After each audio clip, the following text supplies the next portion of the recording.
शिवसेना पक्ष आणि धनुष्यबाण चिन्ह देताना निवडणूक आयोगानं ज्या ज्या गोष्टी केल्या त्या कक्षाच्या बाहेरच्या होत्या।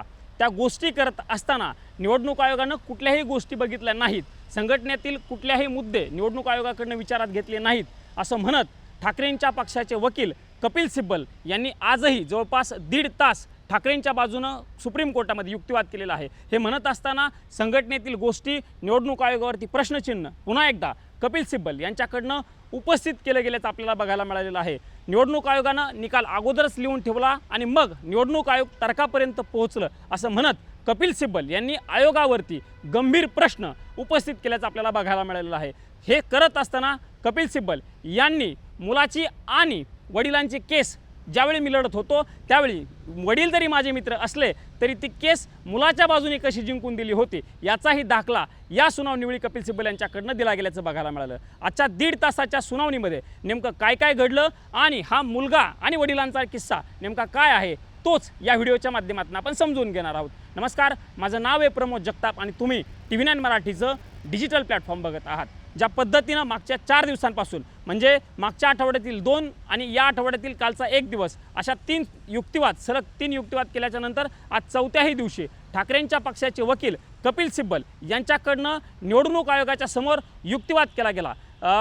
घटनेतील 29A या कलमापासून कपिल सिब्बल यांनी आपल्या युक्तिवादाला सुरुवात केल्याचं बघायला मिळालं आणि मग पुढं जाऊन संघटनेतील काय मुद्दे कपिल सिब्बल यांच्याकडनं मांडले गेले, संघटना जास्तीत जास्त कशा पद्धतीनं उद्धव ठाकरे यांच्याकडे आहे याचा पाडा खरं तर कपिल सिब्बल यांच्याकडनं आज कोर्टाच्या समोर मांडला गेल्याचं बघायला मिळालं। ज्या पद्धतीनं उद्धव ठाकरे यांच्या पक्षामध्ये म्हणजे आमच्या पक्षामध्ये नियुक्त्या केल्या जातात 2018च्या घटनेनुसार असेल किंवा त्याच्या अगोदरच्या घटनेनुसार काही नियुक्त्या केल्या जातात तर काही निवडणुका घेतल्या जातात। हे कपिल सिब्बल यांच्याकडनं खरं तर कोर्टाच्या समोर सांगण्याचा प्रयत्न केला गेला आणि पॅराग्राफ 15चा उल्लेख देखील कपिल सिब्बल यांनी पक्ष आणि चिन्हाचा जो उल्लेख आहे तो देखील कपिल सिब्बल यांच्याकडनं कोर्टाच्या समोर केला गेल्याचं आपल्याला बघायला मिळालं। सिब्बल यांच्याकडनं स्पष्ट सांगितलं गेलं की आयोग म्हणतो की उपनेते हे नियुक्त केलेले नाहीत, मात्र प्रत्यक्षात ते उपनेते जे आहेत ते निवडून आलेले आहेत। हे सांगत असताना कपिल सिब्बल यांच्याकडनं आज कोर्टामध्ये आकडा जो आहे तो सांगितला गेल्याचं बघायला मिळालं। कपिल सिब्बलांनी कोर्टाला स्पष्टपणे सांगितलं की आमच्या पक्षामध्ये 12 उपनेते आहेत ते नियुक्त केलेले आहेत, तर 21 उपनेते जे आहेत ते निवडून आलेले आहेत। अशा पद्धतीची माहिती कपिल सिब्बल यांच्याकडनं कोर्टाकडे दिली गेली आणि हे सगळं होत असताना सिब्बल यांनी एक अत्यंत महत्त्वाची तारीख कोर्टाच्या समोर सांगितल्याची बघायला मिळाली आणि ती तारीख होती 4 एप्रिल रोजीची। ज्या पद्धतीनं वारंवार पद्धतीनं हा मुद्दा उपस्थित केला जातो की ठाकरेंच्या पक्षाकडनं जी घटना होती म्हणजे 2018ची जी घटना होती ती घटना दुरुस्त केली गेली नव्हती किंवा दुरुस्त केलेली घटना निवडणूक आयोगाकडे सादर केलेली नव्हती, हा मुद्दा वारंवार पद्धतीने उपस्थित केला जातो आणि त्याच मुद्द्याचा आधार घेत एकनाथ शिंदे यांच्याकडे पक्ष आणि चिन्ह देण्याचा निर्णय घेतला होता। हा मुद्दा खरं तर वारंवार पद्धतीने सांगितला जात होता आणि त्याच मुद्द्याच्या अनुषंगानं कपिल सिब्बल यांनी निवडणूक आयोगावरती अत्यंत गंभीर प्रश्न उपस्थित केल्याचं आजच्या सुनावणीवेळी बघायला मिळालं। कपिल सिब्बलांनी स्पष्टपणे सांगितलं एक कागद जो आहे त्या कागदाचा दाखला 2018 सालच्या एका कागदाचा दाखला कपिल सिब्बल यांनी आजच्या सुनावणीवेळी सरन्यायाधीशांच्या समोर दिला गेल्याचं बघायला मिळालं आणि त्यावरती ज्या पद्धतीनं म्हणजे आमच्याकडनं कागदपत्र सादर केल्याच्या नंतर निवडणूक आयोगाकडनं आम्हाला त्या संदर्भातील पोचपावती मिळाली होती। मी हा रेफरन्स जो सांगतोय तो 2018 सालचा आहे। सिब्बल यांनी म्हटलं की आम्ही जी दस्तऐवज सादर केली होती म्हणजे जी कागदपत्र सादर केली होती त्यानंतर आम्हाला निवडणूक आयोगाकडनं DECCBR अशा पद्धतीचा जो स्टॅम्प होता तो स्टॅम्प मारल्याचा म्हणजे डाव्या हाताला स्टॅम्प आमच्या आयोगावर आमच्या पोचपावतीवरती मारलेला होता आणि तो स्टॅम्प मारून आम्हाला दिलेला होता। जर आम्हाला आयोगाकडनं पोचपावती मिळाली असेल, आयोगाकडनं जर त्यावरती स्टॅम्प मारला असेल तर हे सगळं खोटं आहे का, अशा पद्धतीचा सवाल कपिल सिब्बल यांच्याकडनं उपस्थित करत असताना आयोगावरती गंभीर प्रश्न सिब्बल यांच्याकडनं उपस्थित केल्याचं बघायला मिळालं। कारण ज्या पद्धतीनं 2018च्या घटनेचा वारंवार उल्लेख केला जातो, कारण 18ची जी घटना आहे त्या घटनेमध्ये सुधारणा केलेली नाही आणि सुधारणा केलेली घटना निवडणूक आयोगापर्यंत पोहोचलेली नाही आहे, हा मुद्दा खरं तर वारंवार उपस्थित केला जातो आणि त्याच अनुषंगानं हा मुद्दा जो आहे तो कपिल सिब्बल यांच्याकडनं उपस्थित केला गेल्याचं बघायला मिळालं आहे। सिब्बल यांनी म्हटलेलं आहे की आमची घटना आम्ही आयोगाला सादर केली आहे। म्हणजे सिब्बलांच्या पहिल्या दिवसाच्या युक्तिवादामध्ये वारंवार 2018ची घटना आणि 18च्या घटनेच्या आजूबाजूच्या घडामोडी यावरती सिब्बल यांच्याकडनं वारंवार युक्तिवाद केल्याचं बघायला मिळत असतं आणि तो मुद्दा कपिल सिब्बल यांच्याकडनं जो आहे तो आज देखील मांडला गेल्याचा बघायला मिळालं। तो दस्तऐवज म्हणजे मी जर म्हटलं 2018च्या ज्या कागदाचा उल्लेख कपिल सिब्बलांकडनं केला गेला तो आम्ही चुकीच्या पद्धतीने किंवा खोट्या पद्धतीने तयार केला आहे का, असाही प्रश्न खरं तर आज यावेळी सिब्बल यांच्याकडनं उपस्थित केला गेल्याचं बघायला मिळालं. सिब्बल यांनी स्पष्टपणे सांगितलं की आमच्या पक्षामधील ज्या ज्या काही निवडणुका होतात किंवा आमच्या पक्षातील ज्या काही गोष्टी असतात त्या सगळ्या गोष्टी या लोकशाहीवादी पद्धतीनेच होतात. म्हणजे आमच्या पक्षातील नियुक्त्या असतील, आमच्या पक्षातील निवडणुका असतील, आमच्या पक्ष चालवण्याच्या ज्या काही कृती असतील त्या सगळ्या गोष्टी ह्या लोकशाही पद्धतीने घेतल्या जातात. हा मुद्दा सिब्बल यांच्याकडनं कोर्टामध्ये आज सांगितला गेला आणि हे सांगत असताना पदांच्या जबाबदाऱ्या सिब्बल यांच्याकडनं कोर्टाच्या समोर मांडली गेली. म्हणजे आमच्या पक्षामध्ये नेते निवडले जातात, आमच्या पक्षामध्ये उपनेते निवडले जातात, आमच्या पक्षामध्ये जिल्हा प्रमुख निवडले जातात, संपर्क प्रमुख निवडले जातात, त्यानंतर कोषाध्यक्ष आमच्या पक्षामध्ये असतात. या सगळ्यांची गरज नेमकं पक्षामध्ये काय आहे, त्यांची कामं काय आहेत, हे कोर्टाच्या समोर खरं तर सिब्बल यांच्याकडनं आज सांगण्याचा प्रयत्न जो आहे तो केला गेला. वारंवार कपिल सिब्बल यांच्याकडनं एक मुद्दा उपस्थित केला जातो. नेता हा जो शब्द आहे तो कपिल सिब्बल यांच्याकडनं वारंवार युक्तिवादाच्या दरम्यान उपस्थित केला जातो. त्यांच्याकडनं नेता या शब्दाचा वारंवार उल्लेख जो आहे तो युक्तिवादाच्या वेळी केला जात होता. त्यावेळी कोर्टाकडनं सिब्बल यांना प्रश्न विचारला की तुम्ही हा जो नेता म्हणताय, म्हणजे ज्या नेत्याचा उल्लेख तुम्ही करताय तो नेता पक्षातील आहे की विधिमंडळातील आहे. कारण विधिमंडळातील नेता आणि पक्षातील नेता या दोन कन्सेप्ट वेगळ्या आहेत. आणि सिब्बल यांच्याकडनं हेच सांगितलं जातं की विधिमंडळातील पक्ष वेगळा आहे आणि मूळ राजकीय पक्ष या दोन गोष्टी वेगळ्या आहेत. मग ज्यावेळी पक्षातील नेतेपदाचा उल्लेख करत असताना कपिल सिब्बल यांच्याकडनं नेते नेते नेते हा उल्लेख ज्यावेळी वारंवार केला जात होता त्यावेळी हा प्रश्न खरं तर कोर्टाकडनं उपस्थित केला गेला आणि कपिल सिब्बलांनी लगेचच त्याला उत्तर दिलं. आणि मी जो नेता म्हणतो म्हणजे उपनेते असतील, नेते असतील, संपर्क प्रमुख या सगळ्या गोष्टी सांगत असताना सिब्बलांकडनं सांगितलं गेलं की मी जो नेता म्हणत आहे तो नेता आमच्या पक्ष संघटनेतील आहे. हा मुद्दा कपिल सिब्बल यांच्याकडनं कोर्टाच्या समोर मांडला गेल्याचं बघायला मिळालं. ज्या पद्धतीने आमची प्रतिनिधी सभा झालेली होती त्यानंतर मग निवडणुका झालेल्या होत्या. बाळासाहेब ठाकरे जेव्हा हयात होते तेव्हा आमच्याकडे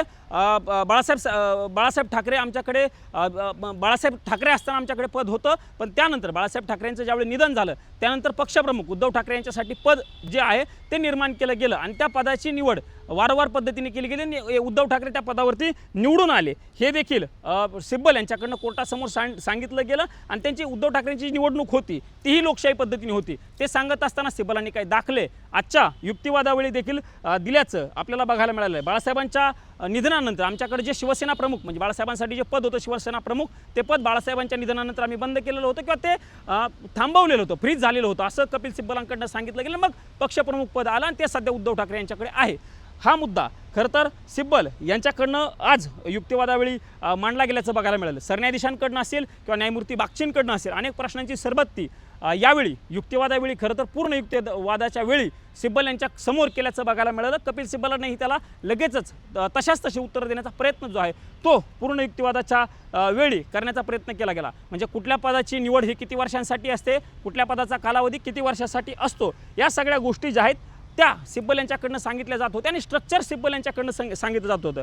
नेत्याचं काम काय, मी जसं म्हटलं तसं आमच्या संघटनेमध्ये शिवसेना प्रमुख मी म्हटलं तसं बाळासाहेबांच्या निधनानंतर ते पद गेलं, त्यानंतर आम्ही पक्षप्रमुख पद आणलं, त्यानंतर नेते उपनेते ही सगळं स्ट्रक्चर आहे. म्हणजे पक्षाचं जे स्ट्रक्चर आहे ते स्ट्रक्चर सिब्बल यांच्याकडनं मांडलं जात होतं. आणि त्यावेळी जे स्ट्रक्चर सिब्बल यांच्याकडनं कोर्टाच्या समोर मांडलं जात होतं त्यावरती कोर्टाकडनं काही प्रमाणावरती समाधान व्यक्त केलं गेलं आणि कोर्टाने एक टिप्पणी केली की तुम्ही ज्या संघटनात्मक गोष्टी किंवा संघटनात्मक स्ट्रक्चर समजून सांगत आहात ते बरोबर आहे. अशा पद्धतीची टिप्पणी कोर्टाकडनं यावेळी म्हणजे युक्तिवादावेळी केलं गेल्याचं आपल्याला बघायला मिळालं. हे सगळं होत असताना अनेक मुद्दे सिब्बल यांच्याकडनं उपस्थित केले गेले. सिब्बलांनी अत्यंत महत्त्वाचा मुद्दा यावेळी उपस्थित केला गेला. आकडे जे आहेत ते कपिल सिब्बलांकडनं सांगितले गेले. म्हणजे ज्यावेळेस पक्ष आणि पक्ष फुटला होता त्यानंतर निवडणूक आयोगाकडनं संघटनेतील गोष्टी म्हणजे संघटनेतील कुठल्या पक्षाकडे किती स्ट्रक्चर आहे, कशा पद्धतीनं कार्यकर्ते आहेत किंवा पदाधिकारी आहेत या सगळ्याचे ॲफिडेविट्स खरं तर कोर्टाच्या समोर निवडणूक आयोगाच्या समोर त्यावेळी म्हणजे आयोगाच्या समोर ज्यावेळी सुनावणी झाली होती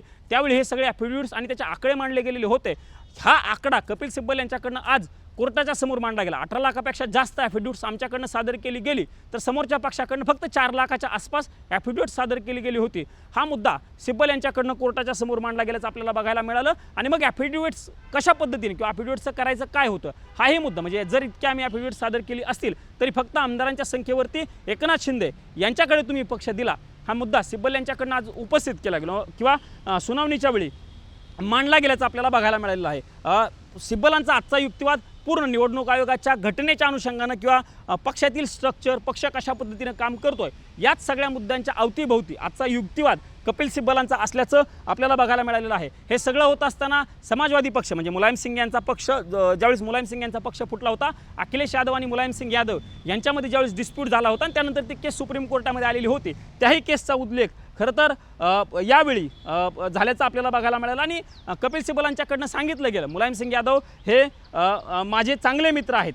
मुलायम सिंग यादव जरी माझे मित्र असतील तरी मी त्यावेळी अखिलेश यादव यांच्या बाजूने निवडणूक युक्तिवाद केलेला होता आणि ती केस अखिलेश यादव यांच्या बाजूनेच लागलेली होती किंवा त्या केसचा निकाल अखिलेश यादव यांच्या बाजूने लागलेला होता। अखिलेश यादव ती केस जिंकलेले होते, मी अखिलेश यादव यांच्या बाजूने होतो, ती केस जिंकलेली होती, मुलायम सिंग माझे मित्र होते। हा सगळा दाखला खरं तर कपिल सिब्बल यांच्याकडनं हसत हसत कोर्टाच्या समोर सांगितला गेला आणि हे सांगत असताना त्यांनी सांगितलं की समाजवादीचं प्रकरण वेगळं होतं आणि शिवसेनेचं प्रकरण हे पूर्णपणे वेगळं आहे। हा मुद्दा कपिल सिब्बल यांच्याकडनं कोर्टाच्या समोर पुन्हा एकदा आज युक्तिवादावेळी मांडला गेल्याचं बघायला मिळालं आणि सिब्बल यांच्याकडनं सांगितलं की त्याचा रेफरन्स किंवा त्या प्रकरणाचा दाखला ते प्रकरण वेगळं असल्यामुळे त्याचा संबंध या शिवसेनेच्या केससोबत जोडू नका, अशा पद्धतीचा मुद्दा जो आहे तो कपिल सिब्बल यांच्याकडनं कोर्टाच्या समोर जो आहे तो मांडला गेला। सिब्बलांकडनं ॲफिडेविटची माहिती जी आहे ती सविस्तर पद्धतीनं कोर्टाच्या समोर मांडली। दुसरा मुद्दा कपिल सिब्बल यांच्याकडनं हाही एक उपस्थित केला गेला की ग्राउंडची रिॲलिटी निवडणूक आयोगानं बघितली नाही, ग्राउंडची रिॲलिटी न बघता एकनाथ शिंदे यांना पक्ष दिला आणि तो पक्ष देताना विधिमंडळातील संख्या फक्त तुम्ही लक्षात घेतली, हाही मुद्दा कपिल सिब्बल यांच्याकडनं उपस्थित केला गेला। एकनाथ शिंदे यांच्याकडे ग्राउंडचं कुठलाही जास्त गोष्टी नव्हत्या, पण ते न तपासताना एकनाथ शिंदे यांच्याकडे पक्ष दिला गेला। मुख्यमंत्रीपदी त्यांची निवडणूक जी आहे वारंवार पद्धतीने कपिल सिब्बल सांगतात की ती बेकायदेशीर आहे, तोही मुद्दा आज पुन्हा एकदा कपिल सिब्बल यांच्याकडनं मांडला गेल्याचं बघायला मिळालेलं आहे। साधारणतः मी म्हटलं तसं 1.5 तासापेक्षा अधिक वेळ कपिल सिब्बल यांच्याकडनं कोर्टामध्ये युक्तिवाद केला गेला। साधारणतः 1.5 तासाच्या आसपास कपिल सिब्बल यांचा युक्तिवाद जो आहे तो कोर्टाच्या आसपास असल्याचं आपल्याला बघायला मिळालं आणि मग पूर्ण पक्षाची स्ट्रक्चर मी जसं म्हटलं तसं या सगळ्या गोष्टी सिब्बल यांच्याकडनं सांगितल्या गेल्या। सिब्बल यांनी असंही म्हटलं की संख्याबळ आमच्याकडे कैक पटीने जास्त होतं, समोरच्या पक्षाकडे संख्याबळ नव्हतं, आमच्याकडे कैक पटीने जास्त होतं। हे सगळं असताना कशा पद्धतीनं पक्ष त्यांना दिला हेच कपिल सिब्बल यांच्याकडनं सांगण्याचा प्रयत्न जो आहे तो आजच्या युक्तिवादावेळी केल्याचं बघायला मिळालं। ज्यावेळी सुनावणी संपत होती म्हणजे 1.5 तासाचा युक्तिवाद त्यानंतर ज्यावेळी सुनावणी संपत होती त्यावेळी कपिल सिब्बलांकडनं कोर्टाला सांगितलं गेलं की मला काही जजमेंट्सचे दाखले द्यायचे आहेत आणि त्यासाठी अगदी काही काळाचा वेळ मला अपेक्षित आहे, त्यामुळे उद्या मला पुन्हा काही मिनिटं युक्तिवादासाठी मिळावीत अशा पद्धतीची विनंती कोर्टाच्या समोर खरं तर कपिल सिब्बल यांच्याकडनं केली गेली। हे सगळं होत असताना उद्या म्हणजे आजची सुनावणी संपल्याच्या नंतर ज्यावेळी उद्याच्या सुनावणीचा विषय आला, कारण या प्रकरणाची सुनावणी मागच्या आठवड्यामध्ये मी म्हटलं तसं सलग 2 दिवस झाली होती, याही आठवड्यामध्ये कालचा आणि आजचा सलग दिवस होता, कदाचित उद्याही या प्रकरणाची सुनावणी होणार आहे। आणि तसं सांगितलं जात असताना समोरचे वकील म्हणजे एकनाथ शिंदेच्या पक्षाच्या वकिलांनी सांगितलं कोर्टाला की आम्ही उद्याच्याला नाही, त्यामुळे पुढच्या आठवड्यामध्ये या प्रकरणाची सुनावणी घेण्यात यावी, पण सिब्बलांनी सांगितलं नाही, हे प्रकरण अत्यंत महत्त्वाचं आहे, उद्याच या प्रकरणावरती तातडीने युक्तिवाद झाला पाहिजे ही विनंती कोर्टाच्या समोर सिब्बल यांच्याकडनं केली गेली आणि मग ती विनंती खरं तर कोर्टाकडनं मान्य केल्याचं बघायला मिळालेलं आहे। मग हे सगळं झाल्याच्या नंतर कोर्टानं स्पष्ट केलं की उद्याच्याला आपण या प्रकरणावरती पुन्हा सलग सुनावणी घेऊ, त्यामुळे उद्या दुपारी 2 वाजता परत एकदा शिवसेना पक्ष आणि चिन्ह या प्रकरणावरती सुनावणी होणार आहे। उद्या कपिल सिब्बल अगदी काही जजमेंटचा दाखला देतील, काही जजमेंटची माहिती कोर्टाला देतील आणि त्यानंतर ठाकरेंच्या पक्षाचे वकील देवदत्त कामत यांच्याकडनं खरं तर कोर्टाच्या समोर युक्तिवाद जो आहे तो केला जाणार आहे। देवदत्त कामत यांचा युक्तिवाद हा आमदारांच्या अपात्रता प्रकरणाच्या अनुषंगानं असेल हे बोलताना कपिल सिब्बल यांच्याकडनं स्पष्ट झाल्याचं बघायला मिळालं। त्यामुळे कुठल्या केसेसचा दाखला उद्या कपिल सिब्बल यांच्याकडनं कोर्टाच्या समोर दिला जातो, कारण आज बोलत असताना सादिक केसचा दाखला सिब्बल यांच्याकडनं दिला गेला, समाजवादी पक्षाचा दाखला सिब्बल यांच्याकडनं दिला गेला, वेगवेगळ्या केसेसचा म्हणजे 2 ते 3 केसेसचा दाखला सिब्बलांकडनं आज दिला गेलेला होता। उद्या काही जजमेंट सिब्बल हे कोर्टाच्या समोर मांडणार आहेत, ते जजमेंट नेमकं काय आहेत, उद्याचा सिब्बलांचा सुरुवातीचा युक्तिवाद आणि मग देवदत्त कामतांचा युक्तिवाद कशा पद्धतीने होतो, उद्या तरी ठाकरेंच्या पक्षाची बाजू संपते का आणि ही संपल्याच्या नंतर मग पुढच्या सुनावणीकडे कशा पद्धतीने जातात हे बघणं महत्त्वाचं असणार आहे। पण आजचा मी जसं म्हटलं तसं सिब्बल ठाकरेंच्या पक्षाचे वकील कपिल सिब्बल यांचा पूर्ण युक्तिवाद हा निवडणूक आयोगावरती प्रश्नचिन्ह उपस्थित करणारा आणि संघटनेतील गोष्टी कशा पद्धतीने आयोगाने दुर्लक्षित केल्या या मुद्द्यांच्या अवतीभोवती फिरत असताना आज बघायला मिळाला। उद्या काही दाखले सिब्बल कोर्टाच्या समोर देतात हे आता बघणं महत्त्वाचं असणार आहे। उद्या दुपारी 2 वाजता या प्रकरणाची सुनावणी सरन्यायाधीशांच्या समोर पुन्हा एकदा होताना आपल्याला बघायला मिळणार आहे।